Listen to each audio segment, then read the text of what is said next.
প্ৰধানমন্ত্ৰী আৱাস যোজনাৰ বিষয়ে যদি আপোনালোকে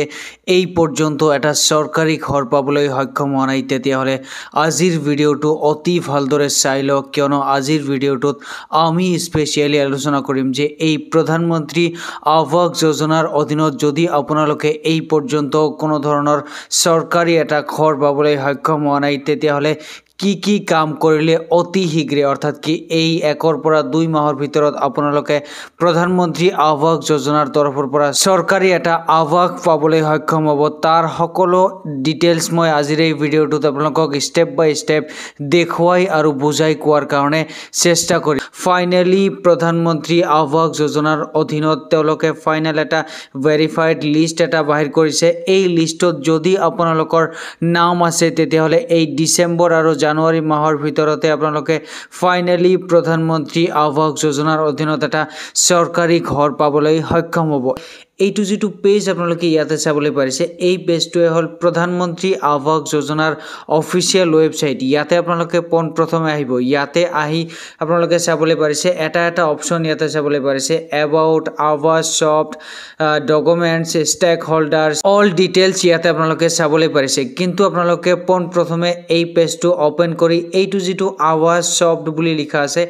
এই আৱাস সফটত আপোনালোকে এনেদৰে ক্লিক কৰিব আৰু হেইটাত ৰিপৰ্টত ক্লিক কৰাৰ লগে এনেকুৱা সিস্টেম আপোনালোকৰ নিজৰ মোবাইলতো এটা পেজ খোল খাই যাব ইয়াতে চাবলৈ পাৰিছে এ নম্বৰ যেটো অপচন আছে এই এ নম্বৰ অপচনৰ ভিতৰতে আকৌ 6টা অপচন আছে এই 6টা অপচনৰে যেটো আপোনালোকে 2 নম্বৰ অপচন চাবলৈ পাৰিছে হাউস progress against the target financial ইয়াৰ ইয়াতে আপোনালোকে ক্লিক কৰিব ইয়াতে ক্লিক কৰাৰ লগে ইয়াতে চাওক প্ৰথমে অপচন এটা আহি গৈছে PMAYG তাৰ পিছত প্ৰধানমন্ত্ৰী আৱাস যোজনা গ্ৰামীণ তাৰ পিছত যেটো অপচন চাবলৈ পাৰিছে অল ষ্টেটস এই অল ষ্টেটছত ক্লিক কৰি আপোনাৰ নিজৰ ৰাজ্য ক'ত আছে সেই নিজৰ ৰাজ্য তেনেদৰে ক্লিক কৰিব ইয়াতে ক্লিক কৰাৰ লগে তলফালে স্ক্ৰল কৰি আকৌ আপোনালোকে এই সিলেক্টত ক্লিক কৰিব এইবাৰ আহি গল আপোনালোকে যেটো ৰাজ্য সিলেক্ট কৰিছিল সেইটো ৰাজ্যৰ যি কেইটা ডিস্ট্ৰিক্ট আছে সেই কেইটা ডিস্ট্ৰিক্টৰ নাম এনেদৰে লিষ্ট হৈছে আপোনালোকৰ সন্মুখত আহি যাব আপোনালোকে যেটো ডিস্ট্ৰিক্টত বসবাস কৰে সেইটো ডিস্ট্ৰিক্টত এনেদৰে আপোনালোকে ক্লিক কৰি দিব ইয়াতে ক্লিক কৰি দিয়াৰ লগে তলফালে স্ক্ৰল কৰিলে আকৌ আপোনালোকে এই সিলেক্টত ক্লিক কৰিব এই সিলেক্টত ক্লিক কৰাৰ লগে এইবাৰ আপোনালোকে যেটো ডিস্ট্ৰিক্টত ক্লিক কৰিছিল সেইটো ডিস্ট্ৰিক্টৰ আন্ডাৰত যি কেইটা ব্লক আছে সেই কেইটা ব্লক এনেদৰে লিষ্ট ওয়াইজ আহি যাব এইবাৰ আপোনালোকে কোনটো ব্লকত বসবাস কৰে সেইটো ব্লকত আপোনালোকে এনেদৰে ক্লিক কৰি দিব ইয়াতে ক্লিক কৰি দিয়াৰ লগে আকৌ আপোনালোকে এই সিলেক্টত ক্লিক কৰিব এইবাৰ আপোনালোকে যেটো ব্লক আপোনালোকে ক্লিক কৰিছিল সেইটো ব্লকৰ আন্ডাৰত যি কেইটা গাঁও পঞ্চায়ত আছে সেই কেইটা গাঁও পঞ্চায়ত এনেদৰে আপোনালোকৰ লিষ্ট ওয়াইজ আহি যাব এইবাৰ আপোনালোকে নিজে যেটো গাঁও পঞ্চায়তত বসবাস কৰে সেইটো গাঁও পঞ্চায়তত আপোনালোকে এনেদৰে ক্লিক কৰি দিব ইয়াতে ক্লিক কৰি দিয়াৰ লগে এইবাৰ আপোনালোকে এইটো তলত যেটো ক্যাপচা নম্বৰ চাবলৈ পাৰিছে এই ক্যাপচা নম্বৰটো ইয়াতে এন্টাৰ কৰি তলত আপোনালোকে সাবমিট মাৰি আৰু ইয়াতে আপোনালোকে নিজৰ ক্যাপচা নম্বৰটো মাৰি সাবমিট মাৰি তলফালে স্ক্ৰল কৰাৰ লগে ইয়াতে স্পষ্টভাৱে আপোনালোকে চাবলৈ পাৰিছে প্ৰথমে থাকিব ভিলেজ নেম তাৰ পিছত থাকিব প্ৰধানমন্ত্ৰী আৱাস যোজনাৰ যেটো ৰেজিষ্ট্ৰেচন নম্বৰ আছে এই ৰেজিষ্ট্ৰেচন নম্বৰ এনেদৰে লিষ্ট ওয়াইজ আপোনালোকৰ থাকিব তাৰ পিছত যেটো বেনিফিচিয়াৰী নাম আছে অৰ্থাৎ কি যাৰ নামত প্ৰধানমন্ত্ৰী আৱাস যোজনাৰ যেটো স্কিম আছে এই স্কিমৰ অধীনত যিজন মানুহৰ নামত চৰকাৰী ঘৰ হৈছে তাৰ নাম এনেদৰে লিষ্ট ওয়াইজ থাকিব তাৰ পিছত তাৰ ফাদাৰ নেম বা গাৰ্জিয়ান নেম হাউস এলটেড তাৰ পিছত যেটো স্যাংশন নম্বৰ হৈছে স্যাংশন নম্বৰ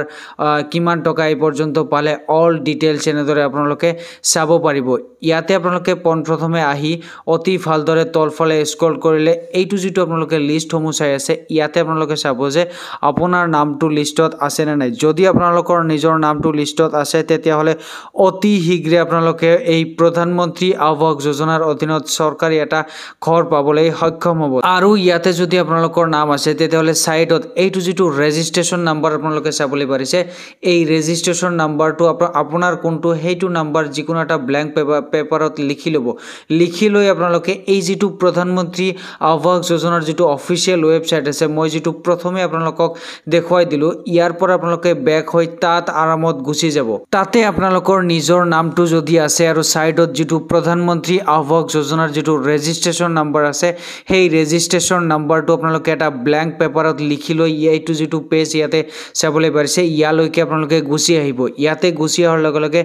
এইটো যেটো ফোৰ্থ নাম্বাৰ যেটো অপচন আপোনালোকে চাবলৈ পাৰিছে য'ত লিখা আছে ষ্টেক হোল্ডাৰ্স ইয়াতে আপোনালোকে ক্লিক কৰিব এনেকুৱা ধৰণৰ এটা পেজ খোল খাই যাব প্ৰথম যেটো অপচন আপোনালোকে চাবলৈ পাৰিছে PMAYG বেনিফিচিয়াৰী ইয়াতে আপোনালোকে এনেদৰে ক্লিক কৰিব ইয়াতে ক্লিক কৰি দিয়াৰ লগে লগে তলফালে স্পষ্টভাৱে চাবলৈ পাৰিছে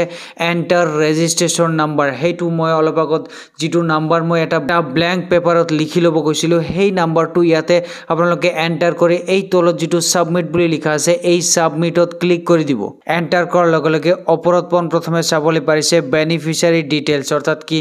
state name district block panchayat village all details এনেদৰে আপোনালোকে চাব পাৰিব তাৰ পিছত পাৰ্সোনাল যেটো ডিটেইলছ আছে তাৰ পাৰ্সোনাল ডিটেইলছ এনেদৰে স্পষ্টভাৱে আপোনালোকে চাবলৈ পাৰিব তলফালে স্ক্ৰল কৰাৰ লগে লগে বেংক ডিটেইলছ স্যাংচন যেটো ডিটেইলছ আছে হেতু আপোনালোকে এনেদৰে চাব পাৰিব